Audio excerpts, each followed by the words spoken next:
So I'm just looking at the Russian Ruble here. This is the chart. It's all back to front because the way the camera is.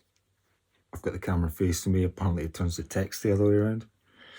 Anyway, the ruble is at 0.0068 of a pound sterling. So it's not a penny.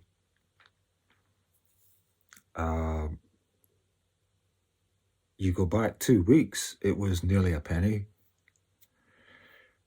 Anyway, it's down to basically 2 weeks ago, if you were Russian and you wanted to buy a £300 iPhone, it would cost you £300 or €300 or whatever it was, equivalent, you know. Now that'll cost you, never mind general cost of living increases in inflation. Now Russians will pay £400 for that £300 iPhone because their currency is worth a third less. They must make up that money when they hand over money. So those rich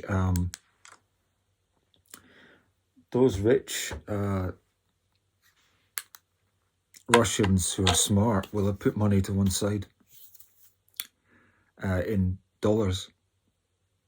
Okay, great. Good for them. Pardon me. That's great for them, but ordinary Russians, what do they do? I mean, anybody watching this, do you have a stash of American dollars at your disposal, Austrian shillings, just in case? Who knows what might happen? I think I've got a €10 note in a jar somewhere. So, you know, affluent people might well have a lot more than that. So the Russians are attacking Ukraine and they've been at it now. We're on Friday the 4th. Check the oracle. Friday the 4th of March, which we're just into because it's just after midnight, a little bit after midnight. Erin Burnett is on CNN. She's somewhere there. Anyway, there. Yeah, Erin Burnett. So I could say how sorry it is and how sad I feel for the Ukrainian people and all of that. And there's a lot of people admiring them. So I don't need to talk about stuff like that.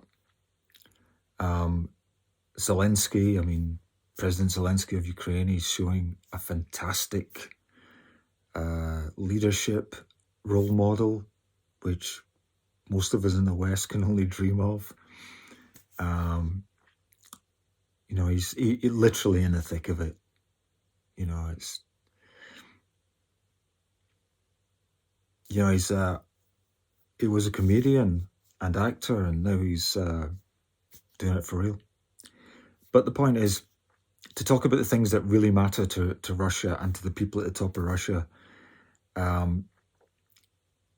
It's money. Money's what matters to them. That's why they're all corrupt, because they just want to grab all the money, and as long as you know Putin, you're able to get a position of power and a lot of money will make its way into your pockets.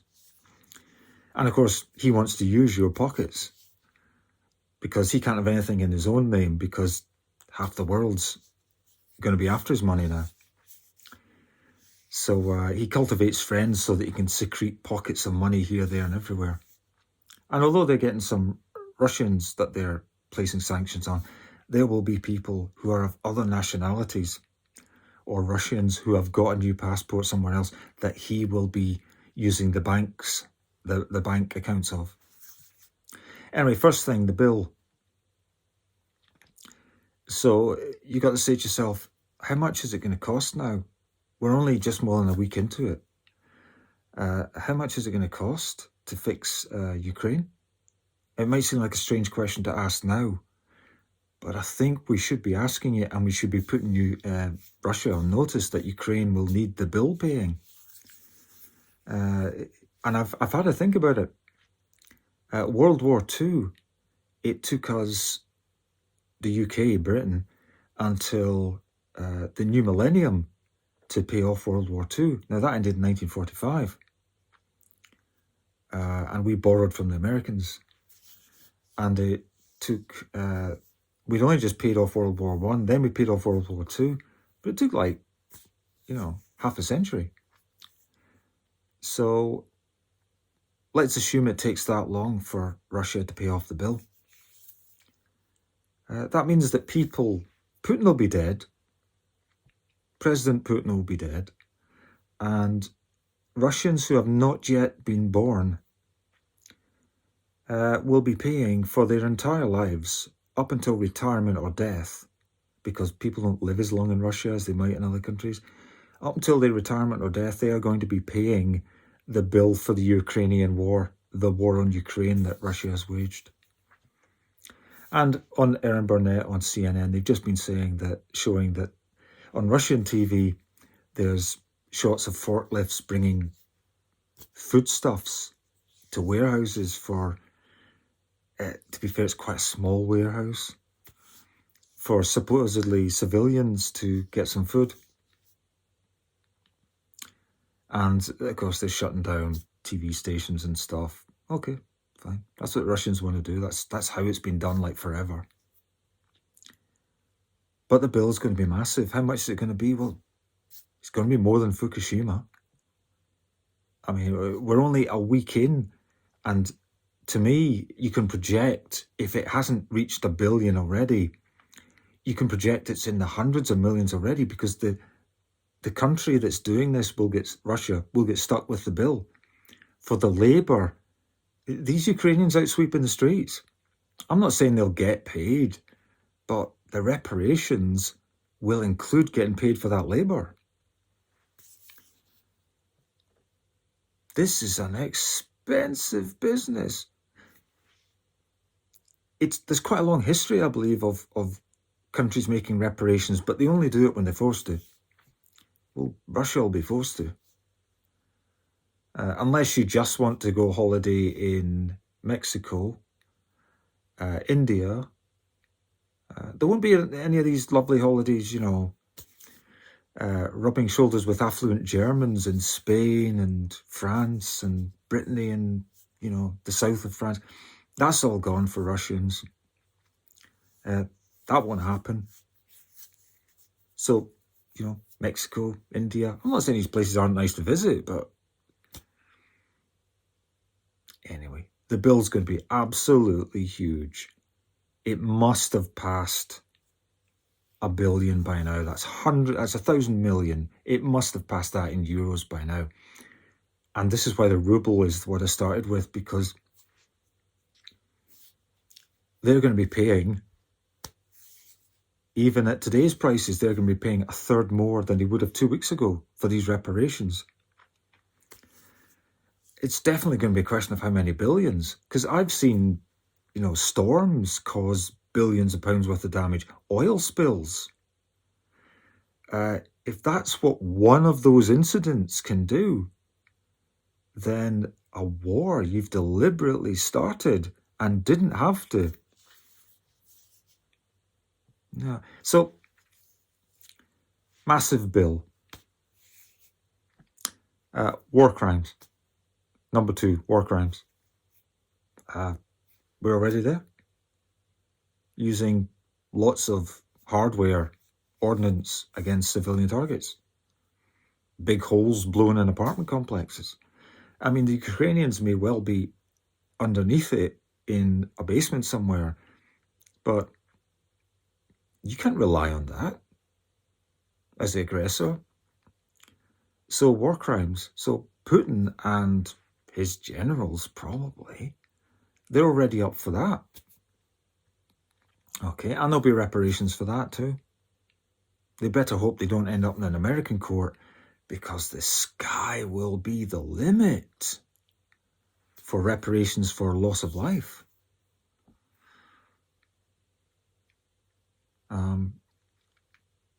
I think there's only one more point, really, that I want to make, which is that there is no point to any of it, because the whole reason for this was so that they could be one people. That's what Putin said.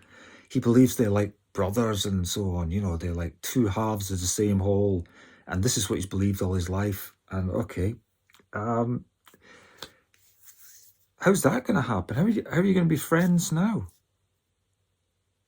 You're going to sit around the dinner table and break bread with these people? How can that possibly happen? So already, less than 10 days in, there is no way of avoiding war crimes. No way of avoiding the bill. No way of avoiding war crimes being accounted for. And the main objective, number 3, the main objective, completely gone out the window. They will never be friends anymore. That's not going to happen. So the whole point of the war is already gone. So Putin has already completely and utterly failed. He may say he's going to plan, but the plan apparently was that they'd be joined like brothers. Well, never going to happen. I mean, his only plan now can be changed on the hoof so that he says he wants all the Ukrainians out. So is Europe going to take 44 million Ukrainians? Would you be able to get 44 million of them to leave? I don't see how that works. And one other thing, they're threatening nuclear holocaust on everybody. They almost brought it to us with Chernobyl, and they kept that quiet until they were found out by the Swedes, who were measuring contaminants in the snow at the time. So they'll pay a massive price for this. And there are war crimes, and there's already more nuclear radiation being emitted from the Chernobyl reactor, which is on Ukrainian soil. Just with the fighting so far, I'd guess a few bombs or shells have landed on the concrete sarcophagus, the big concrete coffin that's covering Chernobyl. I'd guess there's a few cracks been opened up, and there's probably some leakage come out. And there are much bigger nuclear facilities. And threatening nuclear holocaust is an incredibly stupid thing to do. We're told that it's part of their doctrine that a tactical nuclear warhead is all very humdrum for the Russian forces. Well, it might be humdrum for them, but it's not humdrum for everybody else. And it's not humdrum if you're underneath it. Or, indeed, anywhere within 100 miles of it, because that crap will go into the atmosphere. And we're told the first hour is the most important. You've really got to stay indoors if a nuclear blast goes off. So, yeah, this is one of the most expensive hobbies that Vladimir Putin has taken an interest in. I will comment on one thing. There's some bit of video floating about showing him from a long time ago, Vladimir Putin, and he's discussing some order of butter and sugar and stuff, like he's organising logistics. I don't think the guy ever did a job like that where he had to be accurate and precise. They're not accurate and precise in war. And in that clip, which is obviously trying to show him as a working person, he was talking about 50,000 tons of this and 20,000 tons of that. And I thought to myself, now that's somebody who's not really worked something out. That's pretend numbers. Because what you actually do is say, everyone uses a pound of butter a month, and we have, 20,000 people in our town, and okay, that's how you work it out. You work that out, it doesn't come to a round number. It's certainly not, so these round numbers are all baloney, especially with perishable goods like butter. So I'm saying that there's so much crap floating about Putin, Vladimir Putin, that you can't trust any of it. I don't think the man's had to do a proper job in his life. He's interrogated people, I think. He used to be in East Germany, so he'll have been connected with the Stasi and all that. I'm sure he's interrogated people. He probably tortured them to death down in some basement somewhere, but I don't think he's ever done a proper job. I don't think he knows what normal life is. And they want to keep the Russians in the dark, so they never find out what's really going on. But when they find out that they can't travel anywhere, and that if they want to buy an iPhone, it's either £400 you know, 400 euros or $400, $100 more than everyone else is paying. Or because they're on the blacklist now, they can't get it at any price, or they pay double. I mean, I've just realised you can't sell something on eBay to a Russian now. Even if eBay would let you, you'd be breaking the law doing it if you're someone west of Ukraine.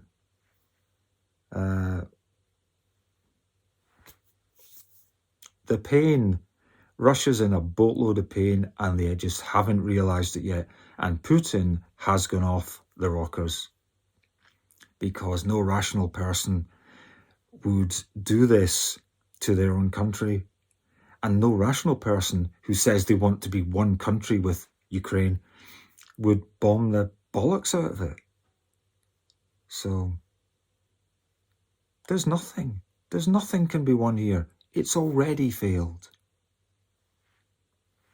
Help Ukraine. I gave some money to UNICEF, special fund for Ukraine. But whatever you do, you know, I just urge you to help them somehow. All right. Thanks for watching and listening. Help Ukraine. They deserve it. They are our front line. And if they don't stop him, it'll be someone like us having to stop him. Okay. Thank you.